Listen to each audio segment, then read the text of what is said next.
How to delete a Snapchat account from Android or iPhone. How's it going, everyone? Welcome back to this guided studio, and today's guide video I'll show you how you can permanently delete a Snapchat account. It's pretty quick and easy, so let's jump right into the video.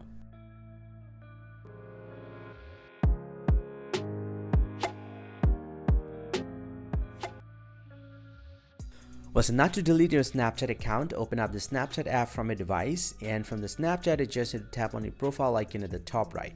Now once you're here inside your Snapchat profile, tap on the settings button at the top right, and from the settings he'll get to see the My Account, and from My Account you just need to scroll down a little bit and he'll get to see the Delete Account. You just need to tap on this one, and this will actually redirect you to the Snapchat login page, and you just need to enter your username or email address and then tap on Next.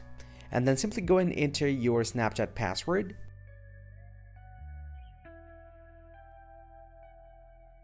And this will actually prompt you to this delete account page, and here it says your account will be deactivated for 30 days first. But if you don't log in within these 30 days, your account will be automatically deleted.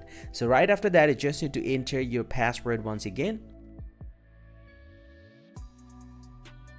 Simply go and tap on Continue, and your Snapchat account will be deleted. This is how you can delete your Snapchat account. Hope you find this pretty helpful, guys. If you do, please drop a like and subscribe to the channel. See you guys around, and thank you very much for watching.